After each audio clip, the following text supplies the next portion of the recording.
The original Dead Space is honestly one of the best survival horror titles I have ever played. It was sold as Resident Evil 4 in space, and while that is kind of true, it very much wears its influences from gaming and sci-fi horror films. The developers very much created something all of its own. Dead Space blends intense action, horrid monsters with a good story, all making a unique and memorable ride. Having returned back to this recently, it holds up very well. I played it via the Xbox 360 version on my Xbox One, and it both looks and feels great. Whereas there is an argument for titles that look dated, like something from the PS1 era, or having mechanics that could benefit from being updated. There was never a point while playing the original again that I felt this needed the full-on remake treatment. Sure, the two turret sections stick out as being poor parts, but they are thankfully short and honestly don't really interfere with the overall experience. So I was in the camp that I didn't really want this remake. At the same time, there were aspects about it that I thought were potentially interesting, like how the ship would be more interconnected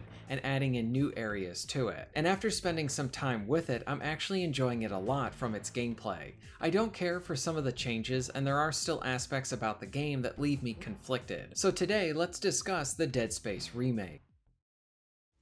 Dead Space centers most of its gameplay around its third-person shooting. Sound and impact-wise, the action is really good. Many of the original sounds are found here, along with distinct and satisfying ones for the weapons. With the graphical overhaul, impact is greatly upgraded. The original had dismemberment, but now this feels like a 2.0 version of it. Chunks of flesh will come off when you hit enemies. I love how Dead Space plays around with the idea of getting away from normal headshots for more damage. You need to go for the limbs. This also contributes to the game's unique identity. Depending on the enemy, you might want to focus on their legs before their arms, or maybe on some of their tentacles. If you have multiple foes, going for the legs might be the best way to give yourself enough space to properly take everyone out or reposition yourself to a better spot. The limb removal gives you some tactical options. And back to the graphical detail. Since you can see flesh coming off an enemy, you can now assess which limb is more likely to break as well. The shooting is very satisfying.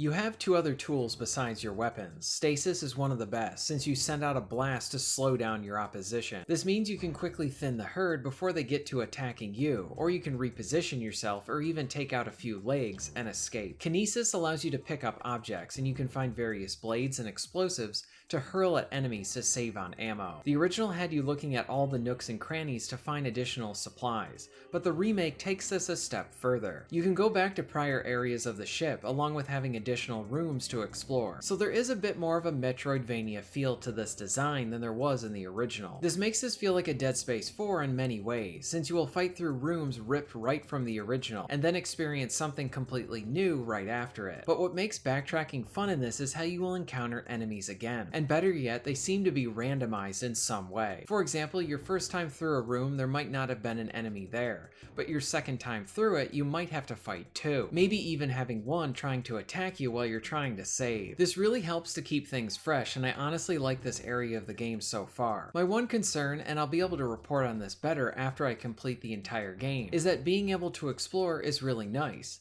but it could make this remake feel bloated when compared to how tight and concise the original was. Quarantine activated.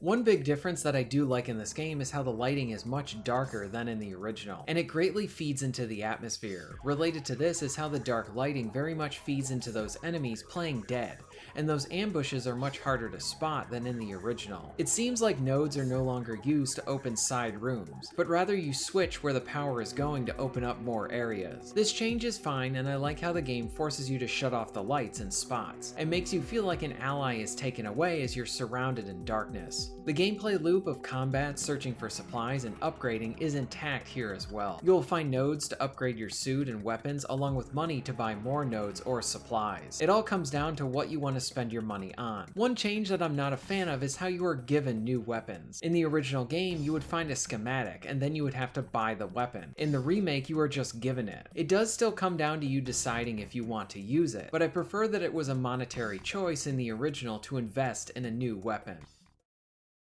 So overall, especially when it comes to the gameplay, I'm having a good time with this. But I have some other points that I want to bring up. For one, that I had a lot of issues initially with the aiming, to the point it was like I was fighting the game to properly shoot anything. This was something I never had an issue with for the original on the 360. I had heard that the original game had issues on PC with aiming, and oddly enough, people seem to think the mouse and keyboard controls for the remake are really good. But for me on the PS5 with the PS5 controller, this was really frustrating, since I needed to really toy with some of the controls to make it work better. I would run through the same combat area and see if the settings I changed were better. I think part of the problem is that the game does have some form of aiming acceleration, and this is honestly something I hate whenever it shows up. Adjusting the settings can help to mitigate this, but I hope that we see more options added on for aiming adjustments, since there are an impressive array of settings that you can play with. I will leave up the settings that I use, as it might be a good starting point for others having the same issue. There are some modern writing touches that, while not preachy so far, it just makes me ask why. They don't service the story, horror, or gameplay in any way, and they feel like self-inserts or checkbox type stuff to keep the Twitter people happy. I honestly don't like the changes to the looks of some of the characters. Nicole looks like an elderly woman compared to the original's model. I don't like the new look for Hammond, and his voice actor is just fine. I prefer the original look and his original voice actor as well. I feel the same way about Dr. Kyne too. Many of these original actors are great character actors, and cemented how these characters should sound. So when I see these new ones, it just feels off to me. Now to the game's credit, old voice actors do come back, so that is a nice touch as well. While I am still really early, I think most of my other issues come from some of the other story or writing things that are added in, that don't really better the game so far. Overall, I'm enjoying this a lot from the gameplay perspective, but I also feel very conflicted when it comes to this remake. I still think this remake is unneeded, and that EA should have remastered the prior 3 games, and put the work from this remake into a 4th entry. This remake really does make me feel like the original developer's work is partially erased. EA is going to push this version of the game out to people now, and this remake would have never been a thing without the talent and execution of the original devs. Plus it feels kind of bad with EA being the reason that the Dead Space IP went dormant, and its developer Visceral Games was shut down by them. It was EA's mismanagement of the IP and developer for what happened before, and with the success of this remake, it's like EA is eventually getting rewarded for their bad behavior. Maybe I'm overthinking it a bit. Now, one thing that would probably help me be less conflicted on this would be to provide a remaster of the original, so that the people on the PS5 and maybe even the Switch can play it. Because as of right now, you can only play it on PC and the Xbox 360 or Xbox One. But if you include it on other systems, that way both the original and remake can be very accessible to most people.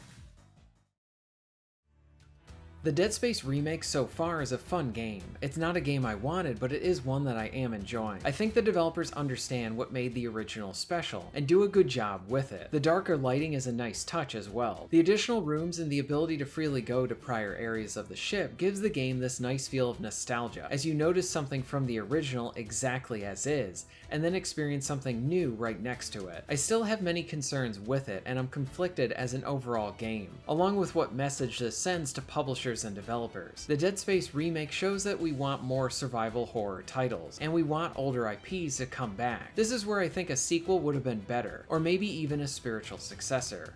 But the potential of too many remakes might actually hurt the creativity of this industry. What are your thoughts on the Dead Space remake, and let me know in the comments below. If you're interested in being notified of new videos, please hit the subscribe button and bell. And if you would like to support the channel and get early access to content, please check out my Patreon. All of the links will be at the end of this video and within the description. And thank you very much for watching.